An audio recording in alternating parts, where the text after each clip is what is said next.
Y esto es, A medias, con una invitada especial. tenemos acá con nosotros a especialista en temas de migración, a María Gravela Trompetero. Bienvenida al podcast, estamos muy emocionadas por tenerla. Ella es docente, investigadora venezolana y investigadora en la Universidad de Bielefeld. Me costó un poco aprenderme cómo pronunciarlo, es en Alemania. Eh, ¿Por qué la quisimos tener acá? Porque ella estudia la categorización de las personas desplazadas y también el desplazamiento forzado venezolano y el impacto en la cohesión social en los países receptores. Así que vamos a adentrarnos un poco más en el fenómeno de la migración para que entiendan más a profundidad todo lo que está pasando y no se queden solamente en los titulares. Bienvenida María Gabriela, gracias por estar acá con nosotros. Hola Ana, hola Ricardo, muchísimas gracias por invitarme a este espacio. A todas las personas que nos están escuchando, es un honor para mí estar acá el día de hoy compartiéndoles un poquito de mi trabajo diario investigando la migración forzada venezolana. Sí, justamente queremos hablar de eso, María Gabriela, porque este mes pasado, de junio, se reveló que ya la migración venezolana es la más grande del mundo. Después incluso de haber estado de segundo, de tercer lugar, después de siempre Siria o Ucrania, a raíz de la caída del régimen de Bashar al-Assad en Siria, mucha gente se devolvió a su país. También los migrantes ucranianos creo que han mermado un poco. Quiere decir que Venezuela tiene la mayor población migrante. Son migrantes forzados, son migrantes económicos, son exiliados, son refugiados. Es importante saber esta categoría, así que te dejo que nos cuentes un poco más de esto y qué significa que estemos en el primer lugar, ¿no? Sí, bueno, primero es importante resaltar que estas son las cifras de ACNUR. Según la ACNUR, según este último informe que se llama Global Trends, Tendencias Globales, ellos publican anualmente este informe donde hacen una revisión de todo lo que ha sido su trabajo por las poblaciones que están bajo su agencia, dígase las poblaciones refugiadas, desplazadas, las personas desplazadas internas también y personas en necesidad de protección internacional que tal vez no sean, digamos, personas refugiadas exactamente, ¿no? Como es el caso de muchos venezolanos. Según este informe, son casi 6 millones de venezolanos en necesidad de protección internacional, es decir, que aún no tienen la protección internacional y aproximadamente unas 300.000 personas con la categoría de refugiados, ¿no? Estaremos hablando de unos 6,5 millones de migrantes venezolanos forzados. No obstante, según las cifras de la plataforma R4B, que es esta plataforma que unifica el trabajo de la Organización Internacional de las Migraciones, la ACNUR, entre otras organizaciones del ecosistema internacional, somos casi 8 millones de personas migrantes a nivel mundial venezolanas, por lo que desde hace aproximadamente más de 2 años ya somos el mayor número de migrantes desplazados en todo el mundo, ¿no? Solo que ahora viene este informe de ACNUR a pues darle, digamos, este valor un poco más certificado de algún modo por la Agencia Internacional de la ONU que se encarga entonces de defender o trabajar por las personas desplazadas. ¿Qué significa esto? ¿Qué somos? ¿Qué no somos? Esto depende de dónde se mire. Primero tenemos una categoría legal y para esto es muy importante que nos posicionemos en la región, en América Latina. ¿Por qué lo digo? ¿Quién es un refugiado? Digamos la categoría o la definición de un refugiado según la Declaración de Ginebra, que surge, digamos, en los años 50, después de la Segunda Guerra Mundial, son personas que se han visto obligadas a salir de su país por distintos tipos de persecución. Persecución política, persecución por su religión, por su orientación sexual, etcétera, ¿no? Esto ha ido expandiéndose, pero en resumidas cuentas, por persecución, ¿no? Digamos que no todas las personas en Venezuela salen por una persecución directa. No obstante, y vamos a la región América Latina, acá existe lo que sería la Declaración de Cartagena. En el año 1984, en el marco de las guerras civiles en Centroamérica, se extiende esta definición tradicional del refugiado no solo a personas que son perseguidas, sino también a personas que han escapado violaciones masivas de derechos humanos, alteraciones al orden público, entre otros aspectos. Gracias a esta definición, y esto lo han dicho distintos académicos como Feline Freyer, Gandini, las organizaciones internacionales, los defensores de derechos humanos, la gran mayoría de las personas venezolanas serían legalmente o deberían ser reconocidas como refugiadas, al menos en América Latina, donde al menos 15 países no solo han firmado la Declaración de Cartagena, sino que la han incorporado en sus legislaciones nacionales, ¿no? Entonces, basados en Cartagena, normativamente deberían ser reconocidos como refugiados, pero hay lo que sería un gap, ¿no? Hay una brecha entre este sistema de protección interamericano y lo que han estado haciendo los países de la región, donde en efecto, y esto los muestran las cifras de ACNUR que les decía, tan solo unos 300.000 han sido reconocidos como refugiados, ya que la región ha tomado distintas alternativas, mecanismos de protección temporal, eh, procesos de regularización migratoria y no necesariamente entonces reconocer a las personas venezolanas refugiadas como refugiadas, aunque como lo decía, normativamente, legalmente, este debería ser el reconocimiento basado en la Declaración de Cartagena. ¿Por qué? Porque las personas venezolanas huyen de un proceso de violación masiva de derechos humanos, es un Estado que no es capaz de garantizarle su acceso a derechos básicos en el área de salud, en el área de la educación, en el área de la infraestructura, el acceso a la identidad.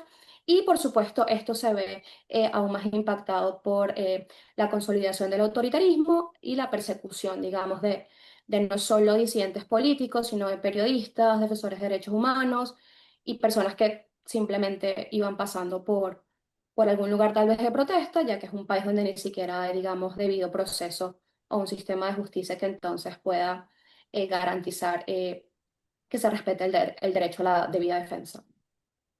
María Gabriela, una pregunta. Con respecto a eso, uno, tú me estás diciendo que los países están activamente ignorando lo que firmaron. Y dos, hay un tipo de responsabilidad extra de los estados cuando reconocen a personas como refugiados y por eso buscan una alternativa para regularizarlos y que no sean refugiados. Esto depende de país a país. A ver, digamos, la Convención de Ginebra, que es esta base, esta piedra angular del refugio, sí tiene ciertos reglamentos. Entre ellos está el proceso de la no devolución.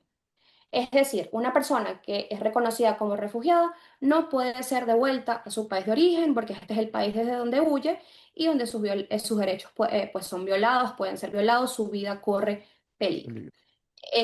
Y por otro lado, digamos que el Estado debe garantizarle los derechos mínimos que le garantiza a sus propios ciudadanos.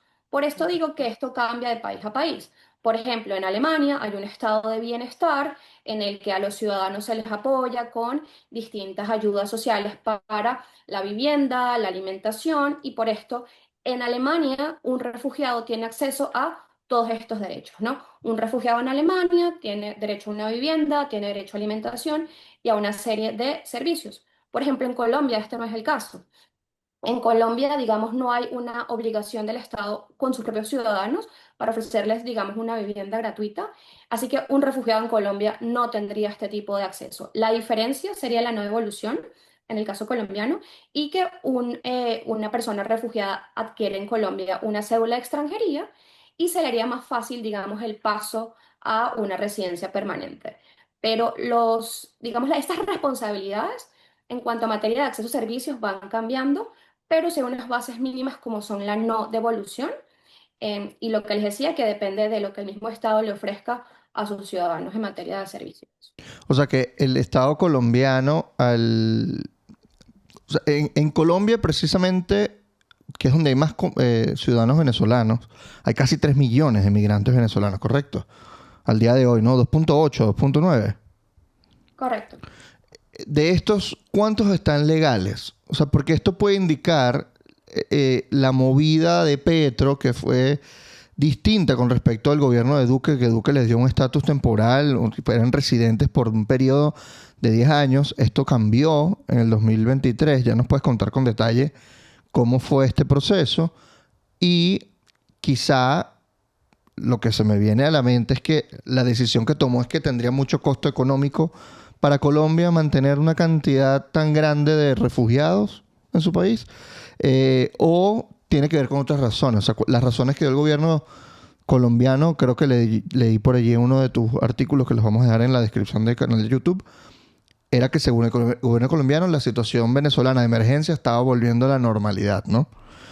Entonces, podemos ir retomando, bueno, cómo ha sido en el caso colombiano la migración venezolana, desde el caso, desde la época de Duque en la que se dio estos permisos hasta cómo está siendo ahora y qué impacto puede tener en la vida de los venezolanos, ¿no?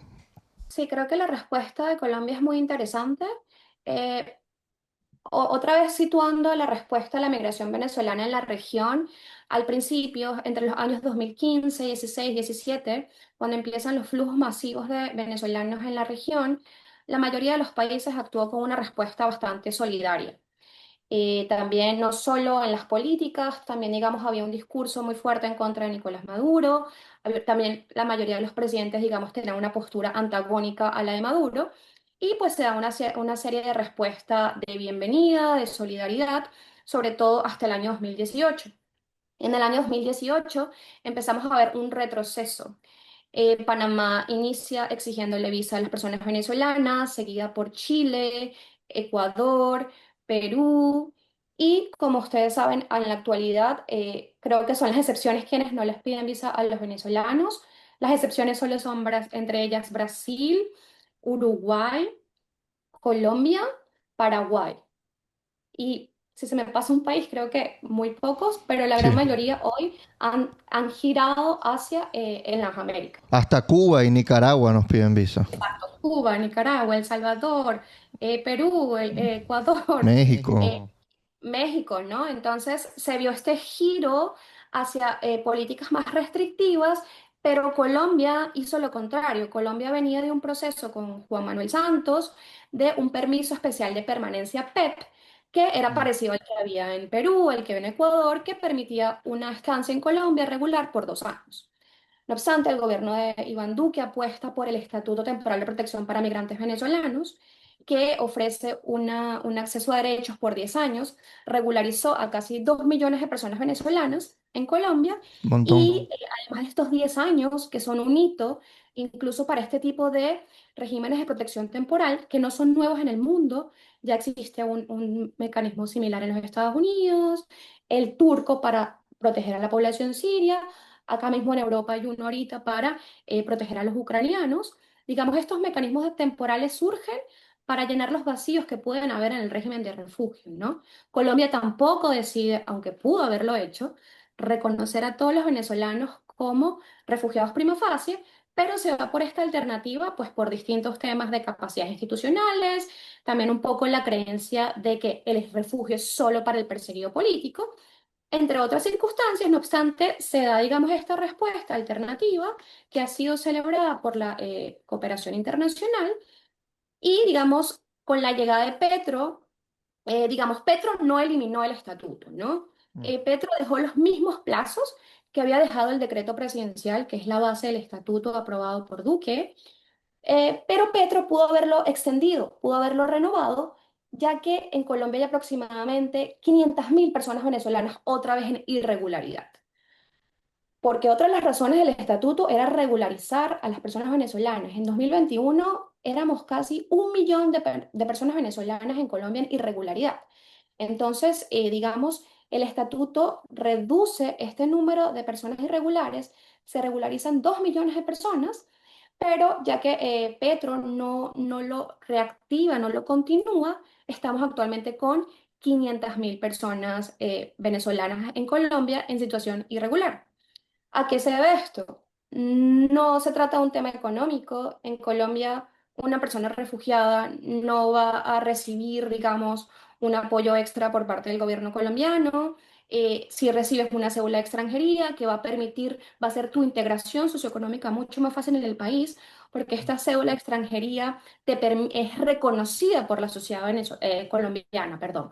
Por ejemplo, con el PEP e incluso con el estatuto, con el PPT, todavía hay sectores de la parte, digamos, pública o privada de Colombia que no lo reconocen, mientras que esta cédula de extranjería es un documento muy fuerte socialmente porque es reconocido por todos los sectores. Entonces tienes este documento y luego, después de unos años, puedes entonces hacer el paso a una residencia permanente. Que esto es posible también con el estatuto, después de 5 años en Colombia, eh, pero digamos que con el refugio esta vía es un poquito más rápida, aunque el problema del refugio en Colombia es que se puede demorar 3 o 5 años la revisión individual que tenga una respuesta y hasta el año pasado no se podía trabajar. Esto ha cambiado por orden de la Corte Constitucional. Pero volviendo al punto, no es una razón económica por la cual Petro, digamos, no continúa con el estatuto.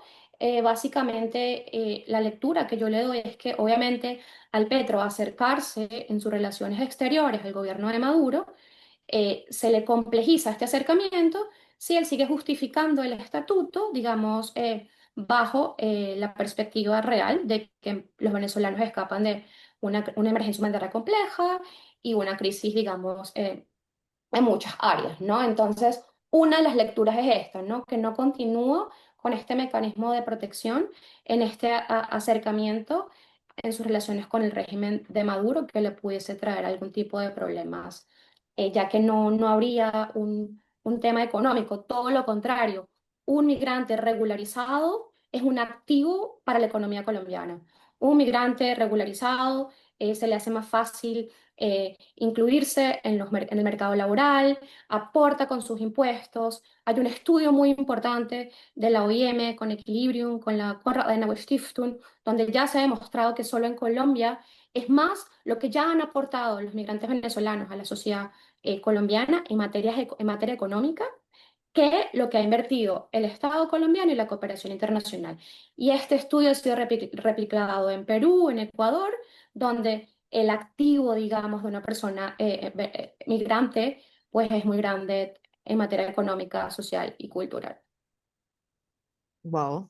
Bueno, lo vamos a compartir ese estudio porque creo que la narrativa que más uno escucha cuando está afuera es, y escucha a muchos nacionales, es echarle la culpa a los venezolanos por cualquier cosa que está pasando en su país. Pero cuando vas a los datos te das cuenta que no es así. No es más una creencia que se ha impuesto por cualquier tipo de razón. Yo también he leído varios portales de noticias colombianos que denuncian las políticas migratorias de Petro diciendo, bueno, haces un concierto en no sé dónde por los derechos de los migrantes y hablas de los migrantes y los pueblos, pero al mismo tiempo no reconoces que en Venezuela hay una crisis y es política de Estado no regularizar a los venezolanos mucho y específicamente las últimas olas migratorias. ¿Tú estás de acuerdo de que sí es política de Estado no regularizarlos?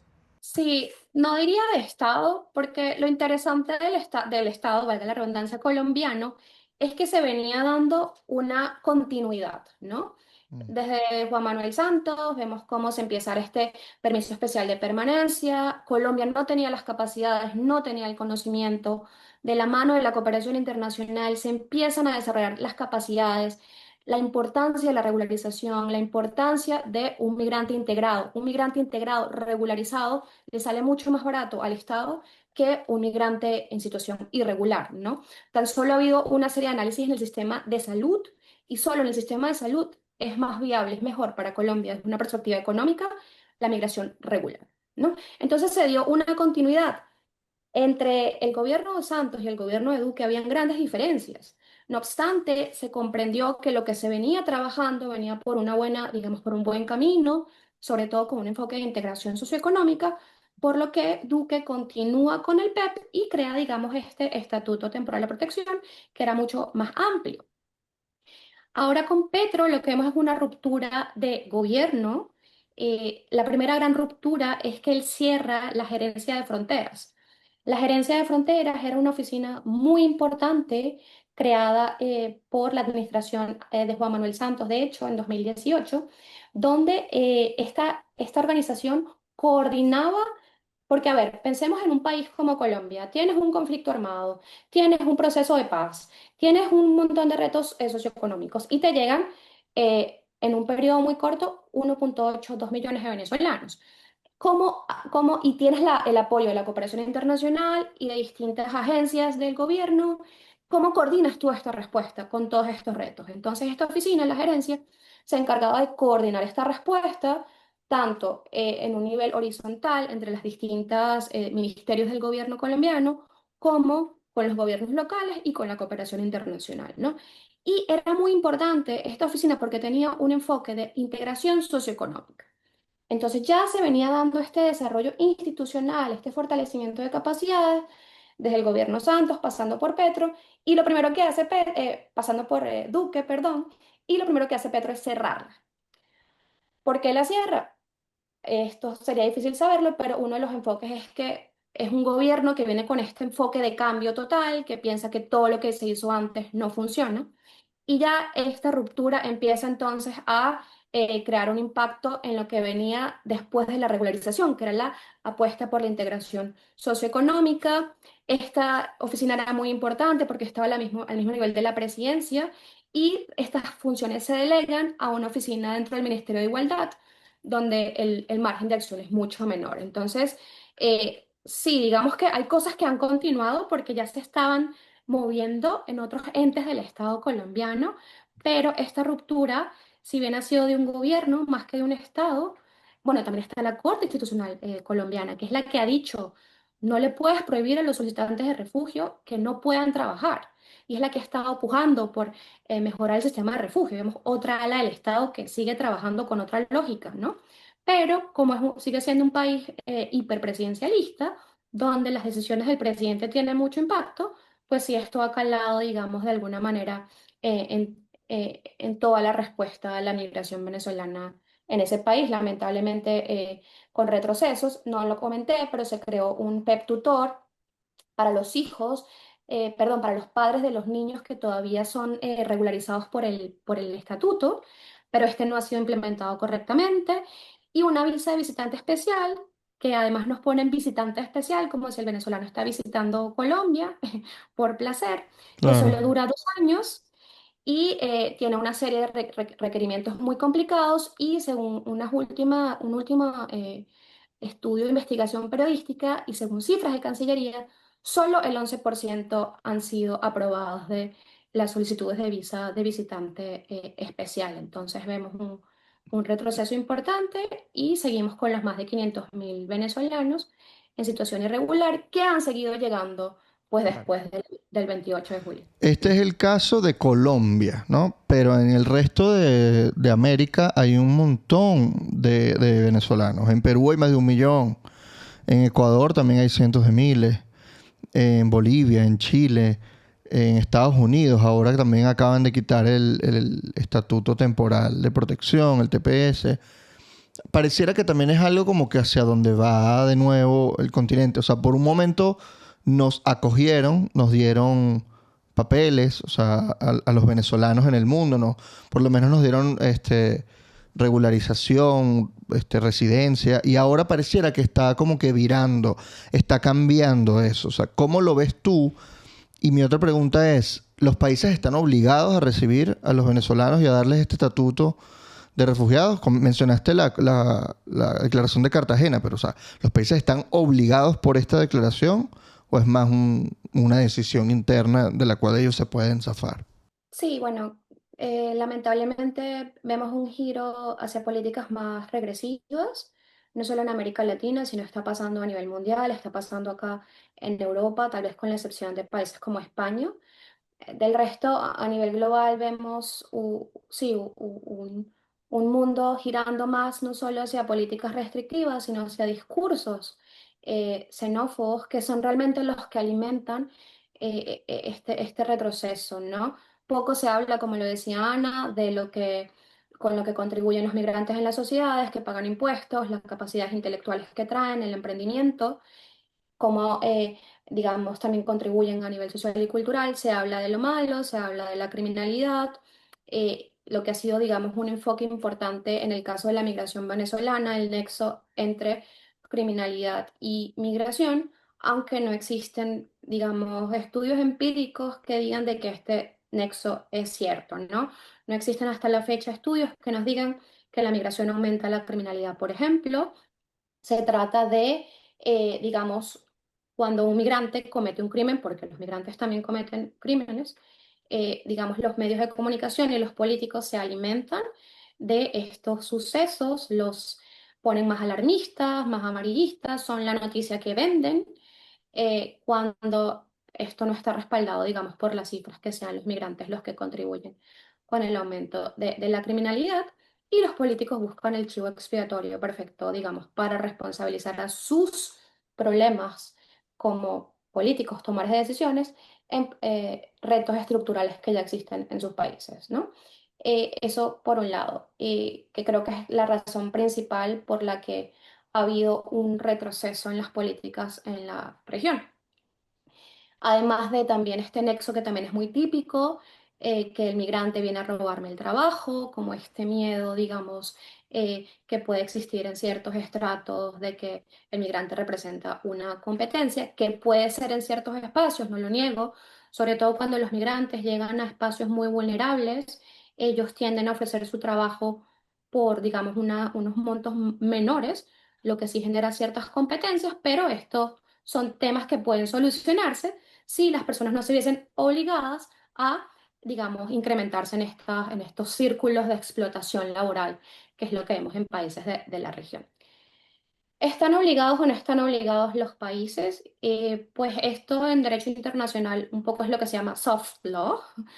Digamos, no hay nadie bueno, son unos compromisos internacionales, está una ética, reconocer a estas personas por Cartagena, por todos esta declaración que no solo se ha firmado, sino que forma parte de las legislaciones nacionales. Pero lo que hemos visto lamentablemente es que cuando los estados no siguen esta norma, no está habiendo una pena, digamos, internacional que los obligue a ellos a seguir estos lineamientos. Las organizaciones internacionales como ACNUR, como la OIM, ellos también fungen un poco de acompañantes y tienen a veces posiciones muy neutrales y como no quieren tampoco romper esas relaciones con los estados, no tienen posiciones tal vez más fuertes, ¿no? Pero no hay una obligación, digamos, externa, porque esto sería en el derecho internacional lo que será un poco la soft law. Es más un tema ético, un tema moral, en el que lamentablemente cada vez vemos que los estados van jugando más a su favor de manera independiente y no una forma multilateral, también pensando que en un futuro pueden ser sus propios ciudadanos los que sean obligados a salir por otra razón y si este sistema internacional se sigue debilitando, pues no va a haber en el futuro, digamos, una brújula moral, ética y de defensa de derechos humanos que pueda servir un poco de guía, ¿no?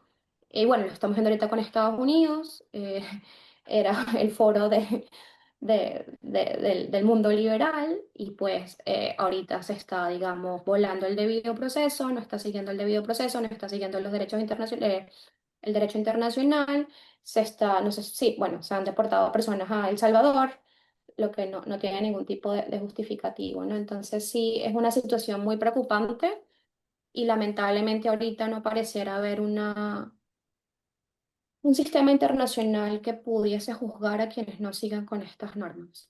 Mm.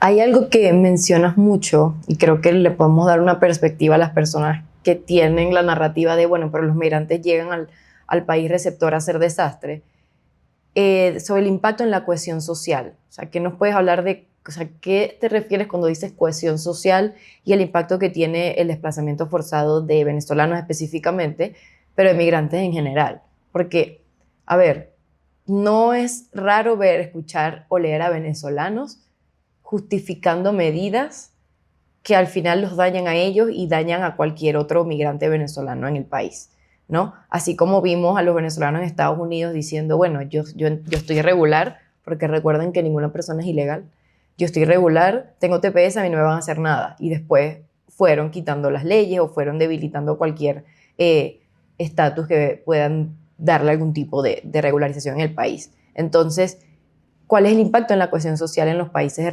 receptores y cuáles son los países donde tú de verdad te enfocaste?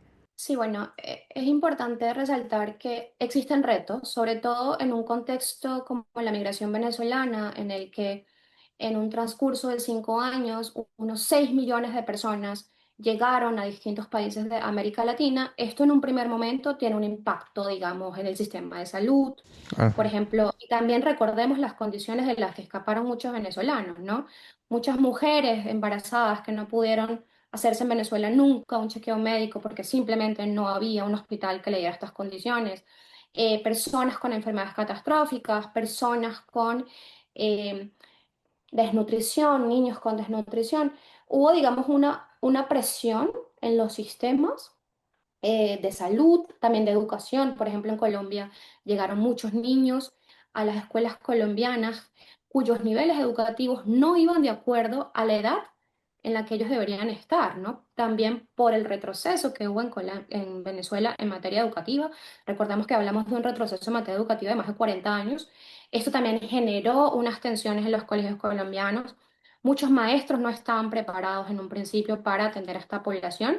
Digamos, sí, en un primer momento hubo unos retos importantes. No obstante, sí, aunque no es suficiente, porque esto no lo hemos dicho, es uno de los fenómenos migratorios menos apoyados financieramente en el mundo. Esto lo han dicho distintos economistas, como Dani Bahar, como en comparación, por ejemplo, a el desplazamiento sirio, al venezolano no se le dio tanto apoyo en comparación a la gente que escapó. No obstante, sí hubo unos apoyos, hubo unas respuestas, y digamos que una vez que las personas empiezan a encontrar un trabajo, a pagar un alquiler, a poder empezar a, digamos, tener una vida, las personas empiezan, digamos, directamente a impactar de manera positiva en la cohesión social de estos países. Los venezolanos a veces, muchas veces han tenido, diría yo, una capacidad de organización muy importante. Organizaciones en el mundo lideradas por personas venezolanas que no solo están trabajando en sus distintas ciudades, pueblos, por los migrantes, sino también por las mismas personas de la población de acogida que también sufren, ¿no? De la pobreza, de la desigualdad. Entonces, hay muchas personas venezolanas que no solo, digamos, quienes tienen una vida normal, van, trabajan, pagan sus impuestos, pues son personas, digamos, normales, están también contribuyendo con un intercambio cultural en el espacio micro, sino también un número muy importante de personas que se han organizado, han formalizado sus organizaciones y trabajan no solo por las personas migrantes y refugiadas, sino también por las poblaciones de acogida, ¿no? Si yo una vez hice un estudio muy interesante con Equilibrium SDC y con la ACNUR, donde mapeamos más de 300 organizaciones venezolanas solo en las Américas, sin contar a todas las que hay en Europa. Esto por una parte, también están por supuesto las capacidades intelectuales. Un número importante de los venezolanos ya traían preparación educativa importante. Esto también fue mucho más fácil para países donde la educación es costosísima.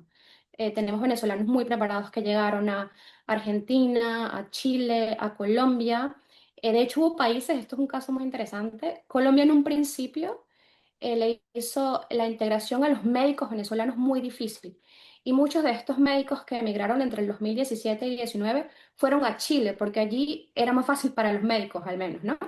Entonces hay muchas áreas donde todas estas capacidades que ya estaban formadas en Venezuela han emigrado y pues ya pues contribuyen, digamos, con las sociedades y con mantener estas sociedades en funcionamiento, tanto en el nivel horizontal entre los ciudadanos, como en el nivel, digamos, vertical, contribuyendo con las instituciones en esos países. Se desempeñan como médicos, como ingenieros, como arquitectos. Está la parte cultural, hay escritores, ya cada vez estamos viendo más literatura de la migración y esto está impactando de manera positiva todos estos países, ¿no? Y solo doy algunos ejemplos. En área de salud, en muchas otras áreas, el caso, por ejemplo, de los ingenieros en petróleo también trabajando en todo el mundo, ¿no?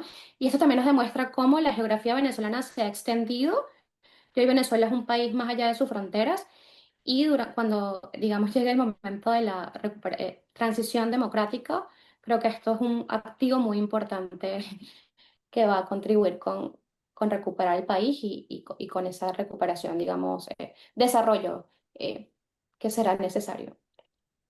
Tengo algunas preguntas acá de nuestros patroncitos que están viendo en vivo. Está Eva Serrano, que comenta, y te quiero pedir tu opinión, María Gabriela, dice, definitivamente hay un trabajo importante de caracterización de nuestra migración. Hay que hacerlo, dice, hay que hacer un trabajo, ya que somos una migración de muchos perfiles diferentes. ¿Qué piensas tú al respecto? Sí, ha habido algunos esfuerzos. Eh, por ejemplo, el Migration Policy Institute hizo unos perfiles, pero de la población migrante venezolana en la región, en las Américas, hasta el año 2019, ¿no? Y esto nos dejó una foto que tal vez hay que actualizar porque estos perfiles han ido cambiando. Por ejemplo, uno de los resultados de este estudio fue que las personas con menos recursos, con menos capitales económicos, se mueven a los países más cercanos, pues lógicamente porque es más difícil que compren un boleto aéreo, ¿no? Mientras que las personas con mayores capacidades o digamos, sí, culturales, económicas, también han emigrado un poco más lejos. No obstante, esto es difícil saberlo porque también había personas con un gran capital cultural, es decir, con estudios que también por el empobrecimiento de Venezuela emigraron a países cercanos. Pero también hubo un primer flujo, digamos, que sí estaba caracterizado con una población con un mayor de capacidad de capital cultural, dígase estudios, y luego sí fue, digamos, migrando la base de la pirámide, personas quizás con menos conocimientos, capacidades culturales, ¿no? Pero sí, lamentablemente Eva tiene razón, es una población muy mixta, muy heterogénea, con distintos perfiles y no se ha dado como una actualización de cómo es esa fotografía de la migración venezolana en la actualidad en todo el mundo. Por ejemplo, yo estoy acá en Alemania, eso lo sabe muy bien Eva, que también está acá.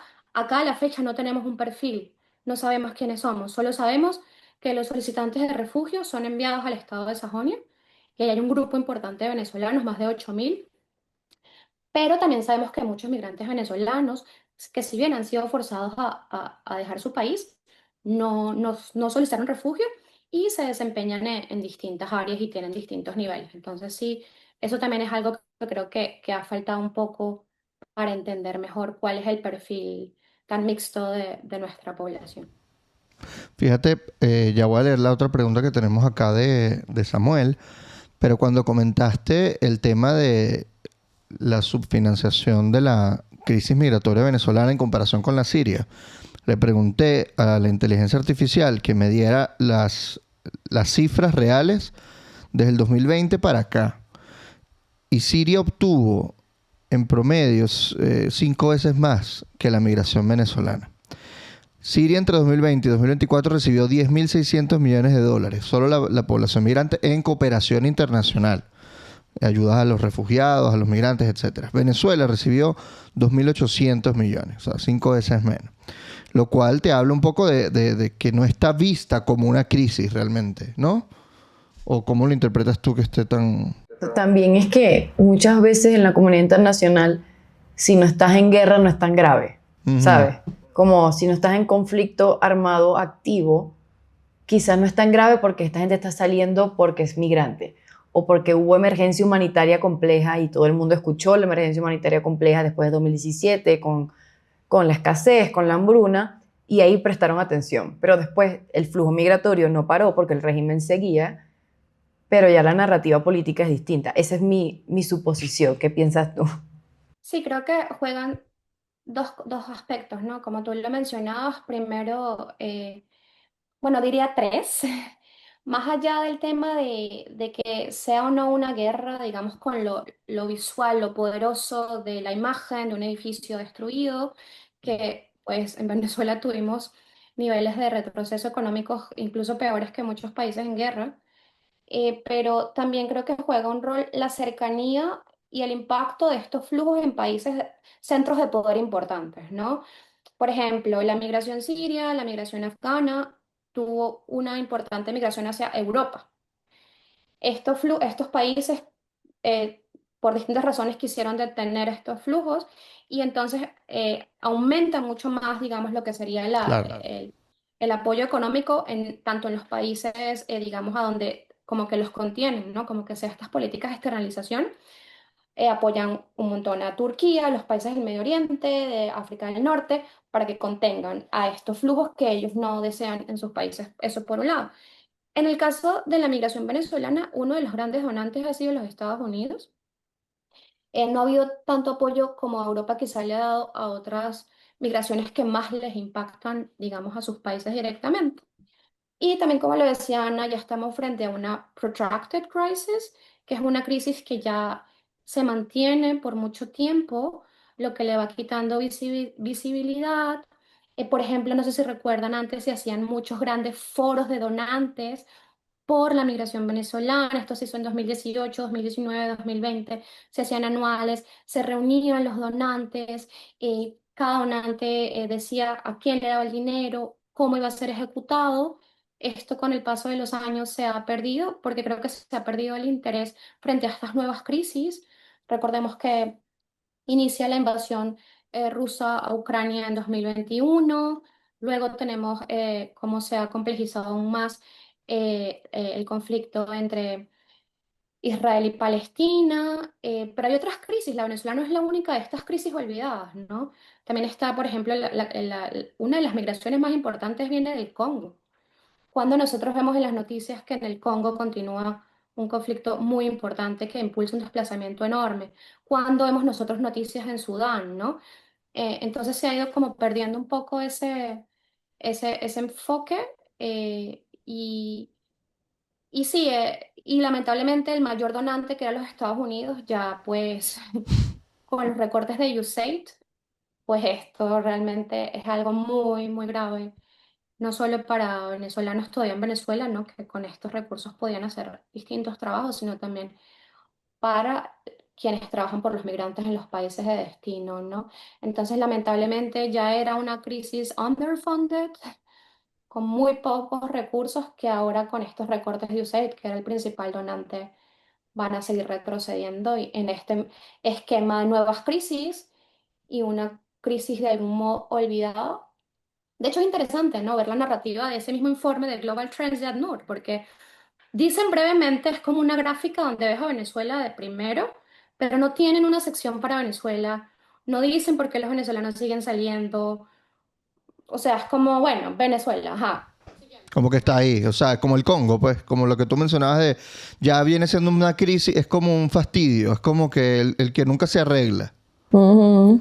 Sí, suena muy fuerte y triste, Claro, pero lamentablemente es así. Y no buscas informes actuales que te den un poco data de, por ejemplo, todas las personas que salieron después del 28 de julio, ¿no? En Brasil se ve claramente cómo aumentaron los flujos, casi no se habla de esto. La cooperación internacional sigue con un discurso muy neutral. Ahora vimos a el nuevo secretario general de la OEA que hay que hablar con Maduro.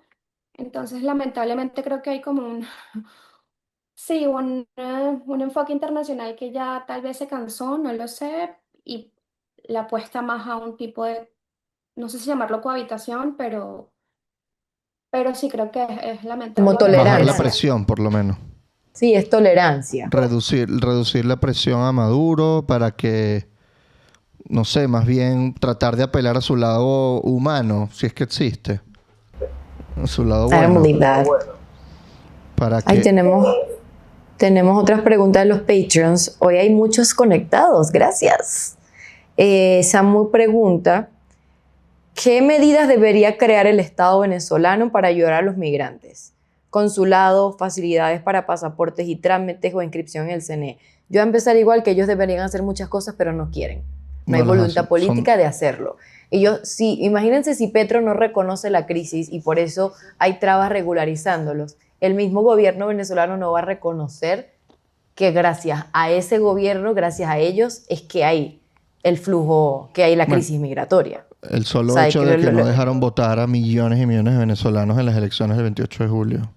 que tenemos el episodio de la gente que no se pudo inscribir. O sea, no les importa. Incluso hay personas que están en otros países de Latinoamérica que el consulado no funciona y no hay posibilidad de sacarse pasaporte. Tienen que ir a Venezuela a poder sacarse pasaporte.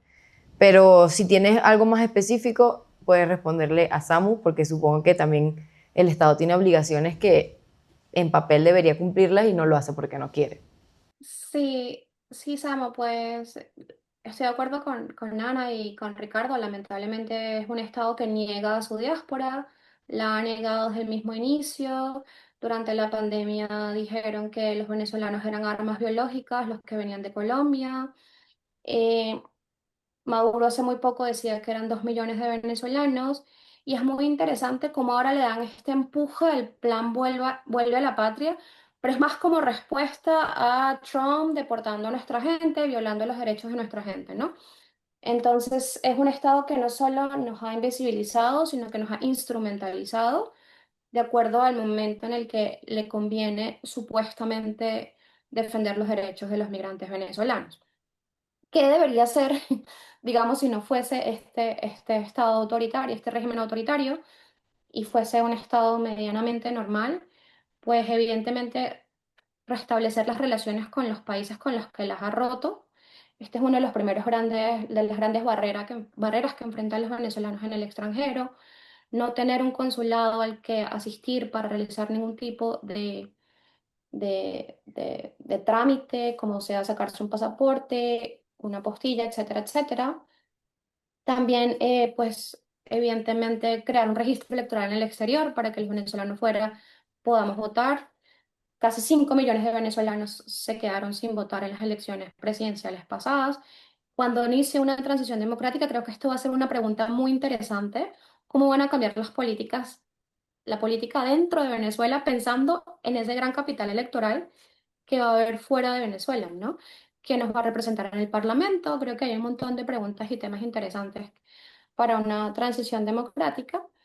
Y pues el plan Vuelta a la Patria, pues hay que verlo con sus bemoles, ¿no? Pues sí es verdad que ha logrado que una gente que quiere volver a Venezuela vuelva, evidentemente bajo qué circunstancias vuelven estas personas, habría que preguntarse, habría que investigarlo, pero también esto lo exageran, ¿no? Las cifras de las personas que ellos dicen que han logrado traer a Venezuela son instrumentalizadas. Entonces, sí, creo que hay muchas preguntas que hacerse que nos podemos empezar a hacer, que podemos empezar a plantearnos una vez que inicie una transición democrática, qué se debe hacer para que los venezolanos en el extranjero tengan un mayor acceso a derechos que ahorita pues estamos siendo invisibilizados o instrumentalizados, ¿no? Entonces, sí, gracias por la pregunta. Hay que hacérsela, pero sin voluntad política es muy difícil implementarlo, estas medidas. Otra pregunta que tienes por aquí, María Gabriela, como ciudadanos podemos denunciar internacionalmente a Estados Unidos que No a Estados deportan Unidos, no a los estados. perdón, a estados que deportan a venezolanos argumentando que Venezuela se arregló, como es el tema de Islandia, que deportó incluso a perseguidos políticos.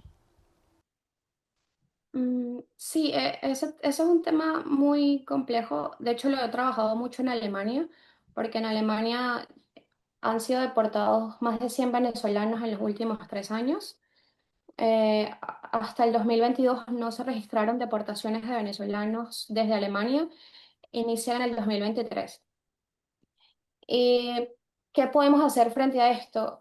Es un tema difícil, yo diría que empezar organizándonos como venezolanos interesados en estos procesos e iniciar una conversación con los gobiernos encargados de esta toma de decisión. Por ejemplo, acá en Alemania, quien toma la decisión, bueno, primero es el BAMF, ¿no? Que es como la Agencia para los Refugiados y que da la negativa, pero quien procede con las deportaciones es el Estado de Sajonia. Entonces, acá en Alemania nos organizamos los venezolanos, hicimos una carta, hablamos con el gobierno de Sajonia y se logró que al menos los venezolanos cuando son negados tengan un paso o un permiso que al menos les permite buscar trabajo para que luego puedan mejorar su estatus, ¿no? Creo que estas iniciativas desde abajo, también con asesoría de abogados del país. Recordemos que cada país tiene una ley diferente, un marco diferente en temas de refugio, ¿no? Habría que analizar, por ejemplo, en el caso de Islandia, bajo qué normativa están deportando a las personas venezolanas, en qué se basan, si esto es legal o no. Volvemos al punto de las categorías. Por ejemplo, en Alemania no existe la Declaración de Cartagena. Para un tomador de decisión alemán, una persona que tal vez no es perseguida políticamente, no tiene un caso de persecución comprobable, según sus propios mecanismos, no es una persona que pueda ser protegida como refugiada, ¿no? A pesar de que en Venezuela siga habiendo una crisis. Entonces creo que tiene que haber una conversación, nosotros como venezolanos seguir trayendo el tema, seguir explicando por qué Venezuela no es un país apto para las deportaciones, ¿no? Lo que pasó con las personas, 200 personas que deportaron desde Islandia, fueron detenidas, se les hicieron una serie de procesos arbitrarios, 24 horas literalmente presos en Maiquetía, ¿no? y continuar esta conversación que es difícil, ya que lamentablemente muchas veces estas medidas son legales, ¿no? En ciertos contextos y de acuerdo a cada legislación. Entonces, organizarse con la sociedad civil, con otras diásporas también. Recordemos que los migrantes venezolanos no somos los únicos afectados en toda esta regresión de políticas, ¿no? Hay otros grupos diaspóricos con más experiencia, con incluso quizá mayor experiencia jurídica, que también si entre todos se apoyan, pueden crear estrategias unificadas y colaborativas que tengan también impacto en lo legal.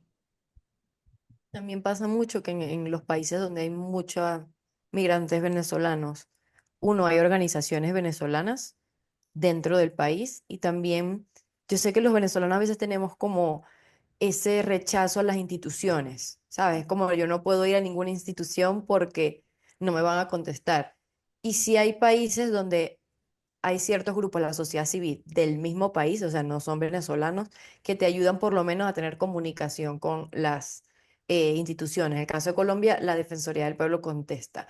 ¿Que te van a resolver todos los problemas? Probablemente no, pero sí hay espacios dentro de la sociedad civil y hay espacios donde se les puede hacer presión a las instituciones.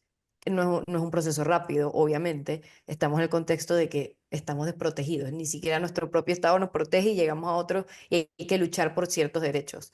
Pero esa es la situación en la que estamos y hay que ver qué se hace con lo que se tiene. Y muchos de los países, si hay uno va por un país democrático con unas instituciones medianamente funcionales, hay ciertas respuestas que te puede dar ese Estado, dependiendo, ¿no? Pero yo también diría que vayan a organizaciones de sociedad civil, o sea, ONG, hay bastantes en la mayoría de los países.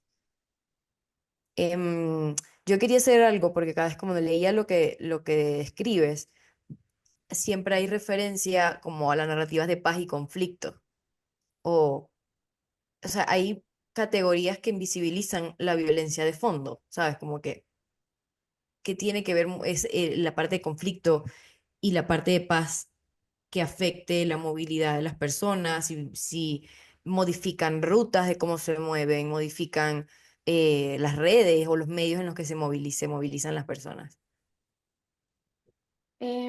Sí, bueno, primero, cuando se habla de paz y conflicto, hay un autor muy interesante, él se llama De Haas, que, digamos, una de las mayores complejidades que existen en los estudios migratorios es justamente estas categorías, no estas cajitas. Como yo digo que alguien fue forzado, que alguien es refugiado, sobre todo en el contexto venezolano, que sabemos que muchos no fuimos perseguidos directamente, digamos, por el régimen, no sufrimos una violencia directa.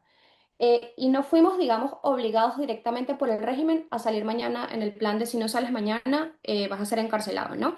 Pero existe, digamos, un tema de libertad positiva o negativa en la que hasta cierto punto tú tienes libertad de decir si te quedas o no en Venezuela, ¿no? Como que no hay una violencia directa sobre ti.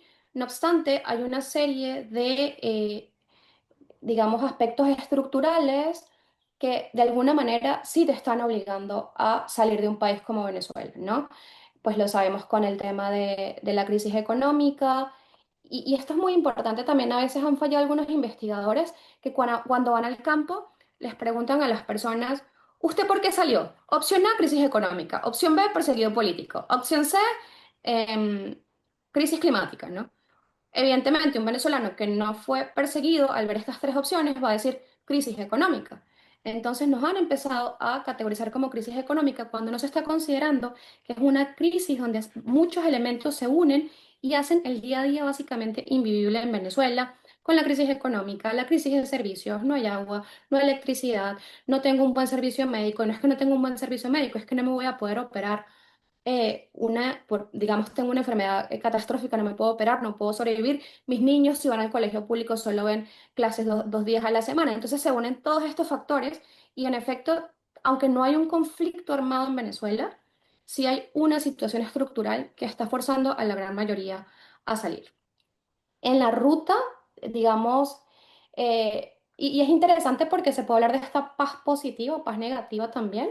Mm. Maduro puede perfectamente vender la idea de que estamos en paz porque no hay bombas, no hay un conflicto armado, La sociedad venezolana ha sido muy pacífica también en todo lo que hemos visto en los últimos años, tratando de generar una transición democrática.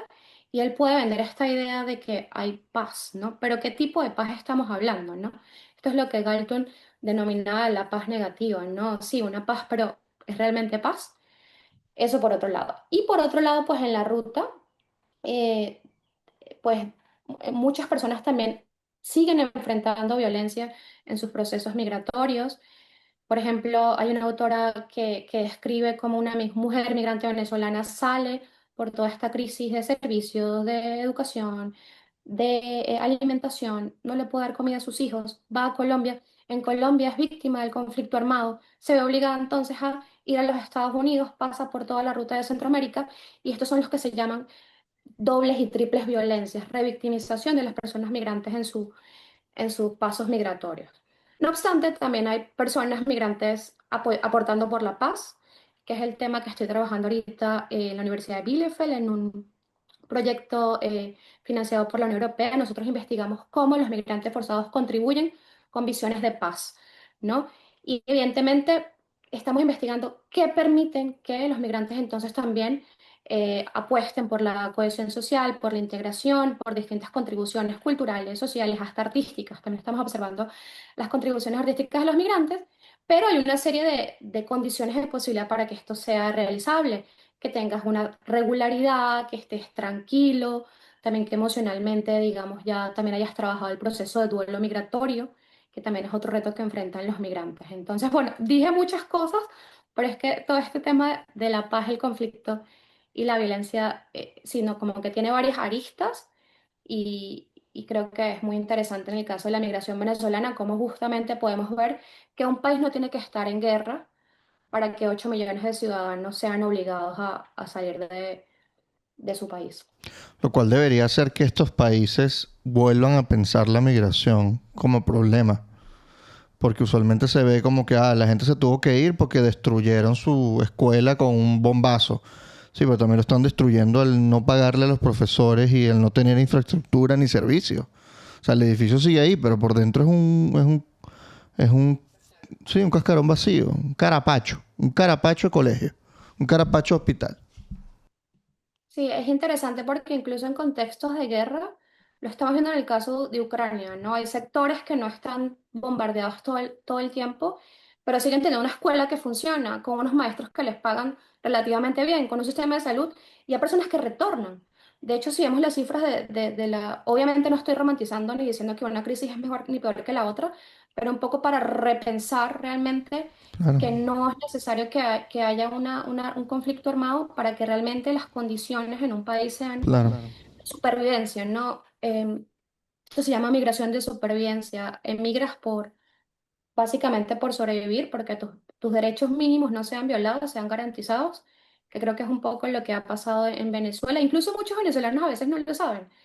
A mí me preocupa que últimamente muchos venezolanos dicen que tenemos que dejar de victimizarnos. No sé si han visto esta narrativa. Sí, por eso te No, preguntaba si los estados están obligados, porque mucha gente dice que los países no están obligados a recibirnos y que bueno, según la Declaración de Cartagena, el derecho internacional sí. O sea, ellos firmaron un acuerdo para decir si estamos obligados a recibir refugiados de todo el mundo.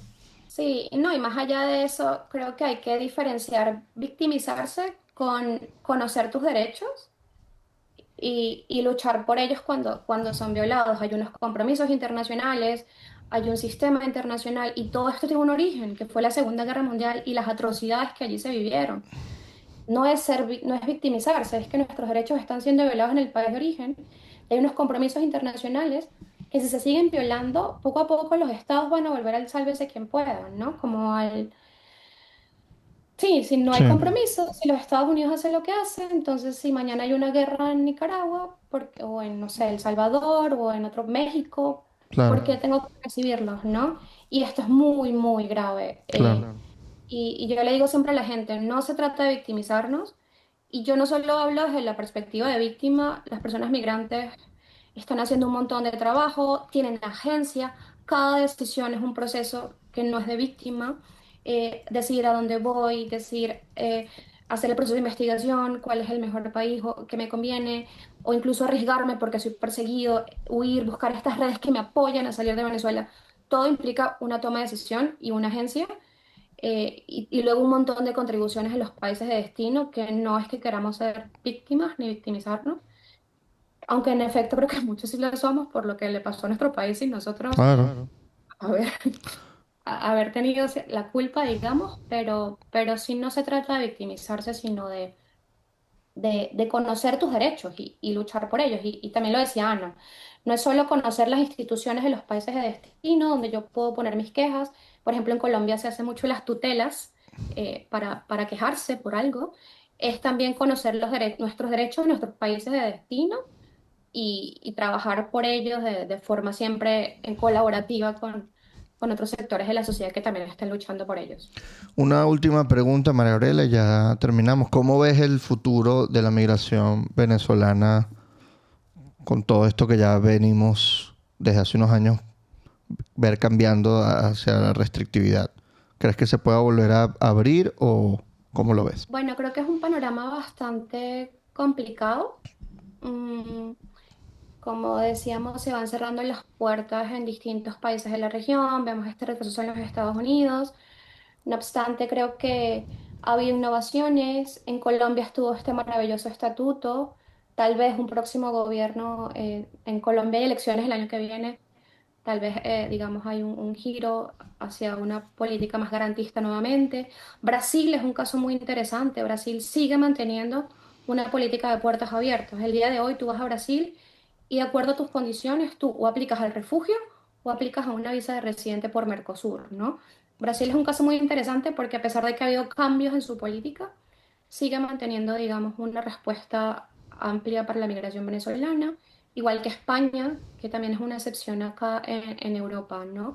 También, bueno, no lo mencioné, pero en este año el mayor número de solicitudes de asilo han sido también de personas venezolanas en toda la Unión Europea. Ya también superamos en la Unión Europea a Siria y Afganistán, y la gran mayoría han ido a España. Y en España, digamos, todavía no se observan grandes tensiones y las personas venezolanas, si bien enfrentan retos, en una perspectiva macro creo que sigue siendo un buen espacio. Mm. Entonces creo que sí, lo que nos queda como venezolanos es trabajar de manera colaborativa con las personas que ya conocen, las asociaciones. También hay muchos influencers trabajando, informando civil, eh, para pues apoyarnos, ¿no? Y entonces cuando lleguen nuevas personas a nuestros países de destino, brindarles una mano amiga y sí, creo que en este momento, aunque suene un poco romantizar, lo que queda es luchar desde abajo, desde los que estamos acá, creando, colaborando ustedes con su espacio acá, comunicando sobre distintos temas también, digamos, trabajando de manera colaborativa para que en estos espacios nosotros mismos nos conectemos y reforcemos el trabajo que cada uno realiza. Porque a sea, nivel no sí está difícil el al panorama. final es apoyarnos entre nosotros, crear redes y saber que en comunidad podemos crear un poquito más impacto y hacernos la vida un poquito menos difícil. Y bueno, gracias María Gabriela, aquí a la orden, lo que Gracias. necesitas, ojalá nos podamos ver en algún momento allá en Europa, lo que sea, estamos a la orden. Fue increíble este episodio, gracias por darnos toda esta información. Les vamos a dejar los links abajo de artículos de María Gabriela. También te vamos a pedir ese informe que dijiste que era alemán. Se los vamos a dejar abajo en los links. Recuerden que si nos quieren ayudar pueden unirse a Patreon, ver esto en vivo, hacer preguntas en vivo. Y bueno, en conclusión, Quedamos a medias. Nos vemos en el próximo episodio. De nuevo, gracias por verlo hasta acá. Si llegaron hasta acá, bueno, denle a suscribir y vayan a ver los artículos de María Gabriela. Y también les dejamos sus redes sociales para que la puedan seguir. Es alta tuitera, así que vale la pena seguirla por allá. Chao, chao.